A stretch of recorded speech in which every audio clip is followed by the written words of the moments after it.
guys, this is your boy Ashish Pradhan welcoming back again to our channel learning स्थान।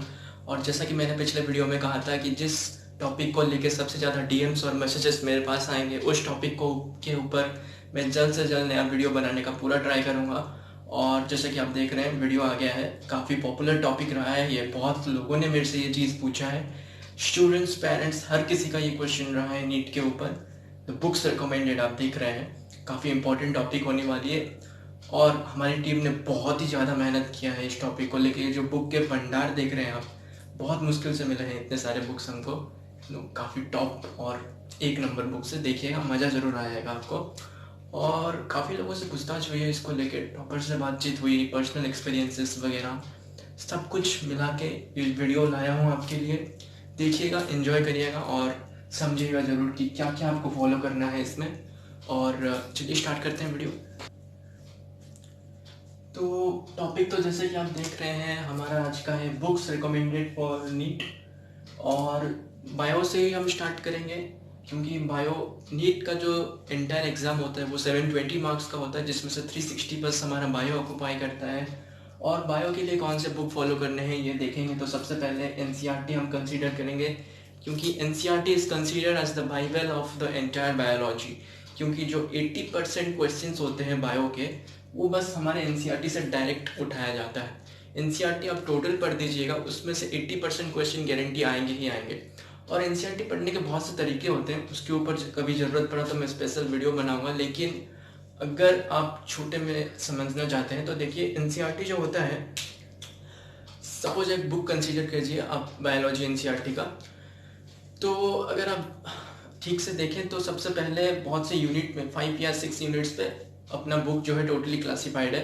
पहला unit आप for example उठाइए living world, तो सबसे पहले आपको उस यूनिट के बारे में कुछ मिलेगा देखने को, आप वो टोटल पढ़िए, पेज पलटाइए, लेफ्ट साइड पे आपको या राइट साइड पे कहीं पे भी हो, मैक्सिमम टाइम लेफ्ट साइड पे आपको मिल जाएगा जो टोटल एक साइंटिस्ट के ऊपर बायोग्राफी दिया जाता है, वो टोटल आप पढ़िए।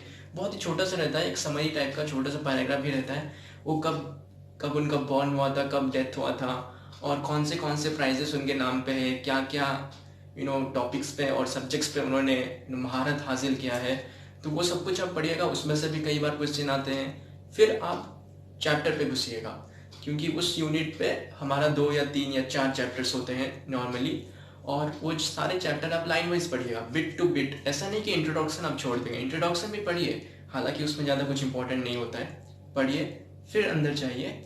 और मैं आपको ये भी रिकमेंड करूँगा कि जो टॉपिक के लास्ट में आपको समरी दिया जाता है, एक पैराग्राफ या 2 पैराग्राफ का, वो भी आप पढ़िए, उसको छोड़ने का भी कोई मतलब बनता ही नहीं है। इतनी सी ही 2 ठो बुक है आपकी बायो की, तो उसको जरूर पढ़िएगा आप थॉरोली, और वहीं से आपको 80% क्वेश्चंस गारंटीड मिल जाएंगे।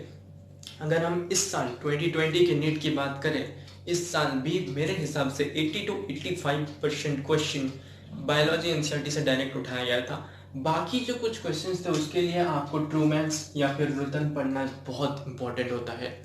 अगर आपको एक अच्छा स्कोर लाना है बायो में, क्योंकि बायो ही आपका मार्क ओबियसली बहुत रेंज तक बढ़ाएगा, तो 360 में से अगर आप स्कोप कर रहे हैं या होप कर रहे हैं आपका कि 340 या 50 या 360 भी बच्चे स्कोर करते हैं वहाँ पे, बहुत से बच्चे।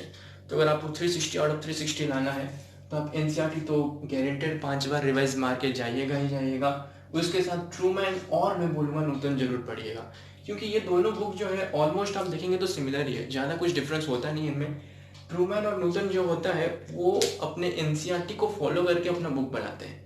एनसीईआरटी जो है वो सेंट्रल बोर्ड का डायरेक्ट बुक है, और ट्रूमैन और न्यूटन उसको फॉलो करके अपना बुक बनाते हैं और कुछ एलैबोरेट वे में उसको फुल समझाते हैं, बहुत ज़्यादा एलैबोरेट वे में समझाते हैं, मैं मानता हूँ। और ट्रूमैन कंप्लीट करना हर एक के बस की बात होती नहीं है, एक एवरेज स्टूडेंट के लिए बहुत मुश्किल होता है ट्रूमैन कंप्लीट करना। क्योंकि मैं आपको बुक भी दिखा देता हूँ, ये आप देखिए, ये क्लास 11th का ट्रूमैन है। थिकनेस देख पा रहे होंगे इस बुक की आप, और देख के लगता नहीं है कंप्लीट हो सकता है। Similarly this is class 12 Trueman's book, और ये दोनों बुक मिला देने से शायद ही बच्चे आधे अभी नीट पढ़ना छोड़ देंगे। लेकिन मैं बोलूँगा इसमें से आपको हर एक चीज़ नहीं पढ़ना है, और क्या क्या पढ़ना है उसके लिए मैं आपके लिए एक स्पेशल वीडियो लाने की पूरी ट्राई करूँगा। क्योंकि बायो का जो हर एक चैप्टर से एनसीईआरटी के बाहर से क्वेश्चन नहीं आते हैं, ये बात आप जरूर याद रखिएगा। और कुछ पर्टिकुलर चैप्टर्स होते हैं, जैसे कि ह्यूमन फिजियोलॉजी हो गया अपना, इकोलॉजी हो गया अपना, फिर अपना जेनेटिक्स हो गया, ये सब कुछ पर्टिकुलर यूनिट्स होते हैं और उनके कुछ पर्टिकुलर चैप्टर ये सब्जेक्ट्स होते हैं, सॉरी चैप्टर्स होते हैं, जिसमें से एनसीईआरटी के बाहर से क्वेश्चन आते हैं और ज़्यादा भी नहीं आते, 2 या 3 ही आते हैं। तो उसके लिए मैं एक अलग से वीडियो बनाऊंगा कौन से चैप्टर से बाहर से क्वेश्चन आता है, यानी कि एनसीईआरटी के बाहर से, जिसके लिए आपको ट्रूमैन या फिर न्यूटन रेफर करना ही है। फिर अगर आपने इतना सब कुछ कंप्लीट कर लिया, कैम्बल, ये बुक मैं आपको तभी रेफर करूंगा जब आप एनसीईआरटी कम से कम 3 या 4 या 5 बार रिवाइज कर चुके हैं। ट्रूमैन या फिर न्यूटन आपने 1-2 बार पढ़ा ही है। इतना अगर आपने कर लिया है तो ही मैं रेफर करूंगा आप कैम्बल की ओर ट्रैवल करें। कैम्बल देखिए एक बहुत ही हाई फाई लेवल का बुक है। इसकी प्राइस भी काफ़ी ज़्यादा है, 2000 या 1000 के आसपास आती है ये बुक। तो इसको अगर आपको पढ़ना है तो आपको इतना तो मिनिमम बेसिक नॉलेज होना ही है। और कैम्बल कंप्लीट करना, मैं तो बोलूँगा टॉपर्स भी ये बुक पढ़ना पसंद नहीं करते, क्योंकि ये बहुत ही ज़्यादा स्काई हाई लेवल का है। तो कैम्बल आपको तभी पढ़ना है अगर आप मान के चल रहे हैं कि आप 720 में से आपको सपोज मान लीजिए 660, 680, 700 के आसपास स्कोर करना है, एम्स चाहिए, तो ही आप कैम्बल की ओर जाइए, क्योंकि ये बहुत ही टफ होता है, मैं मानता हूँ ये बात। और कैम्बल अगर आप पढ़ रहे हैं तो उसका सब्जेक्टिव पढ़ने का कोई ज़रूरत ही नहीं है, कोई मतलब ही नहीं बनता। नीट के जो क्वेश्चंस आते हैं डायग्राम्स के बेसिस पे, वो आपको कैम्बल दे सकता है। कैम्बल पढ़ने का एक बेनिफिट आपको और मिलेगा, आप बायो ओलंपियाड्स या कोई भी आप ओलंपियाड्स दें जो कि हाई लेवल एग्जाम्स होते हैं, नीट वगैरह को छोड़ के, नीट में ज़्यादातर क्वेश्चन इससे आते नहीं हैं, कई कबार 4-5 साल में एक आध क्वेश्चन आ जाता है गलती से, जहाँ पे बच्चे फंसते जरूर हैं। लेकिन अगर आप कोई बायो ओलंपियाड्स के लिए प्रिपेयर कर रहे हैं तो ही मैं आपको कंसीडर करूँगा कि आप कैम्बल बुक पढ़िए। और अगर बुक भी नहीं पढ़ रहे हैं आप, तो आप उसके डायग्राम्स ज़रूर देख के जाइएगा, उससे आपका दिमाग का कपाट पूरा खुल जाएगा, बिल्कुल खुल जाएगा। क्योंकि उसका जो डायग्राम होता है वो काफ़ी एलैबोरेट वे में समझाया जाता है, जितना कि कोई अदर बुक नहीं समझाता है। ये टोटल एमबीबीएस लेवल का एकदम डायग्राम खुल के दे देता है आपको, कोई भी छोटी से छोटी चीज़ है वो एकदम एलैबोरेट वे में आपको समझा के देगा। वो बुक काफ़ी फ़ायदेमंद रहेगा अगर आप हायर लेवल स्टडीज़ के लिए उसको रेफर करेंगे तो। फिर ये बुक ऑप्शनल है आपके लिए, अगर आप कोई टॉपर बनना चाहते हैं तो पढ़िएगा, वरना छोड़ दीजिए, कोई प्रॉब्लम नहीं होगा आपके नीट के लिए। फिर एमटीजी का बात करेंगे हम। MTG again is one of the best MCQ solving books में से रेफर किया जाता है आपको एमटीजी, क्योंकि एमटीजी जो होता है एनसीईआरटी के ऊपर अपना पूरा एमसीक्यू बनाता है। एक आध क्वेश्चन जो नीट में कभी कभार बाहर से आ जाते हैं, जो पॉसिबिलिटी है आने का, वो एक आध क्वेश्चन जो टॉप लेवल का होता है थोड़ा सा, जो एनसीईआरटी में नहीं होता है, वो आपको एमटीजी में मिल जाएगा। अगर आप एमटीजी पूरा सॉल्व करके जा रहे हैं तो बहुत आप 90 to 95% प्रोबेबिलिटी है कि आप नीट का बायो अच्छे से सॉल्व कर देंगे। ये तो आपको करना ही है, मतलब करना ही है। This is the most important MCQ solving book and 32 years आपको भी करके जाना है। अगर आपको एक अच्छा सा बेस बनाना है बायो में तो 32 ईयर्स में प्रेफर करूँगा आप जरूर सॉल्व करिएगा। फिर फिजिक्स की बात करते हैं, इतना आप करके जाइएगा, मैं आपको बोल रहा हूँ। आप एनसीईआरटी करिएगा, ट्रूमैन करिएगा और एमटीजी और 32 ईयर, बस आपको 360 आउट ऑफ 360 लाने से कोई रोक नहीं सकता। इतना तो आपको आप मान के चलिए, और इससे ज़्यादा कुछ पढ़ना है नहीं, ठीक है। फिजिक्स की बात करेंगे अभी हम।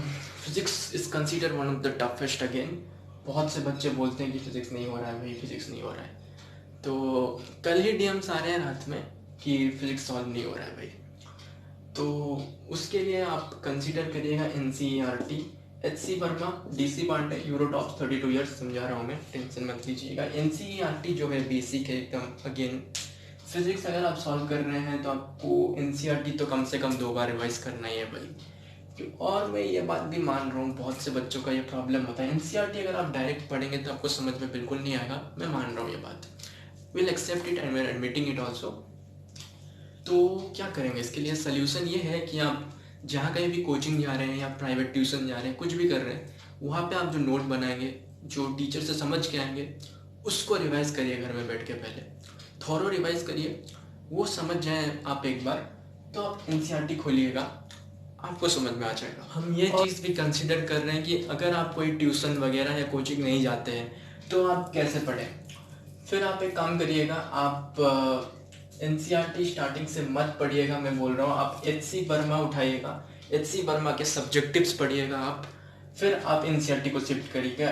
या फिर अगर आप बोल रहे हैं कि एचसी वर्मा में फुल्ली सफिशिएंट सब्जेक्टिव समझने वाला है नहीं, ठीक है, I am agreeing with you, फिर आप डीसी पांडे का सब्जेक्टिव उठाइए। डीसी पांडे के सब्जेक्टिव में आपको सब कुछ मिल जाएगा, बहुत कुछ मिल जाएगा, इनफैक्ट बहुत ज़्यादा एक्स्ट्रा मिल जाएगा। सब्जेक्टिव करिएगा, न्यूमेरिकल समझिएगा, फिर आप एनसीईआरटी पे शिफ्ट कीजिए, आपको कोई कोचिंग इंस्टीट्यूट जाने का कोई ज़रूरत नहीं पड़ेगा। फिर आप यूरोटॉप्स की अगर हम बात करें तो ये एकदम वही सेम सी बात होगी जैसे कैम्बेल हमने बोला था, Eurotops is totally same as that. वो ये बस बायो के लिए था, ये फिजिक्स के लिए था। ये थोड़ा सा हाई लेवल का बुक है जो कि टॉपर्स लोग फुल्ली रिफर कर सकते हैं इसको, और काफ़ी ज़्यादा बेनिफिट मिलेगा आपको, क्योंकि ये एडवांस लेवल का बुक है, जेईई एडवांस का बुक है, और जेईई एडवांस के बच्चे इसको बहुत प्रेफर करते हैं, बहुत पसंद करते हैं। नीट के लिए भी एक बहुत अच्छी बात होगी, अगर आप एम्स क्रैक करना चाहते हैं तो एक अच्छा मार्क लाना चाहते हैं तो यूरोटॉप्स जरूर करिएगा। 32 ईयर्स इज मस्ट, 32 ईयर तो आपको सॉल्व करना ही है। ये 32 ईयर्स जो मैं बोल रहा हूँ ये आर्यंत का होता है, ठीक है, ये बात जरूर आप याद रखिएगा, ये टोटल आर्यंत का बुक होता है, तो इसको सॉल्व करिएगा। टाइम वेस्ट किए बिना आप केमिस्ट्री पे आते हैं। केमिस्ट्री को मैंने तीनों पार्ट्स में डिवाइड किया है, फिजिकल केमिस्ट्री, इनऑर्गेनिक केमिस्ट्री और ऑर्गेनिक केमिस्ट्री। फिजिकल केमिस्ट्री में आप ये 5-4 बुक जरूर प्रेफर कीजिएगा, इसके अलावा एनसीईआरटी भी है, ठीक है, सॉरी एनसीईआरटी मैंने मिस कर दिया है, थोड़ा सा वीडियो पॉज किया था तो एनसीईआरटी मिस हो गया उसके बीच में। तो एटकिंसंस फिजिकल केमिस्ट्री, फिर ओपी टंडन, फिर N Awasthi, previous year MTG, फिर आप एनसीईआरटी उठाइए, बहुत बेनिफिशियल में रहेंगे। अगर आपने फिजिकल केमिस्ट्री ओपी टंडन से स्टार्ट किया तो ओपी टंडन एक बहुत ही अच्छा बुक माना जाता है फिजिकल केमिस्ट्री का, इसको आप करिएगा, आपको बहुत अच्छे से समझ में आएगा। फिर आप एनसीईआरटी को शिफ्ट कीजिए, इसके न्यूमेरिकल सॉल्व कीजिए, यानी कि ये टोटली मैथ बेस्ड होता है थोड़ा सा फिजिकल केमिस्ट्री, प्रॉब्लम सॉल्व करने पड़ेंगे आपको यहाँ पे।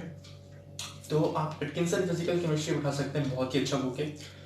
अगर आप एक एवरेज स्टूडेंट है तो आप ओपी टंडन सॉल्व कीजिए, एनसीईआरटी सॉल्व कीजिए एंड एमटीजी इज मस्ट, हो जाएगा आपको फिजिकल केमिस्ट्री। और अगर आप टॉपर बनना चाहते हैं तो इतना जरूर सॉल्व कीजिएगा, इंक्लूडिंग एन अवस्थी।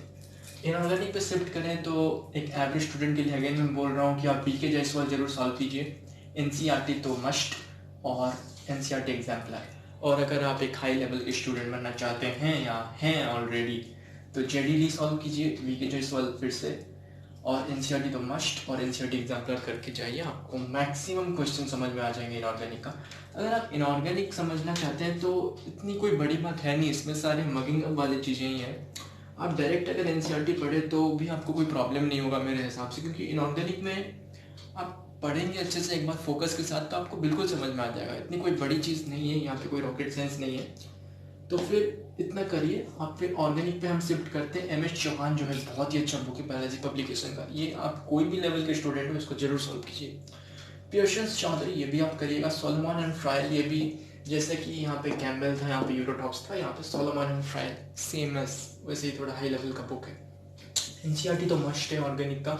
इस साल के क्वेश्चन में बता रहा हूँ आपको नीट का, ऑर्गेनिक से डायरेक्ट 1 से 2 क्वेश्चन उठा के डाला गया था, तो ऑर्गेनिक का आप एनसीईआरटी जरूर सॉल्व कीजिएगा। 32 ईयर्स केमिस्ट्री, ये भी आप सॉल्व कीजिए। 32 ईयर्स केमिस्ट्री में तीनों पार्ट अच्छे से कवर्ड है।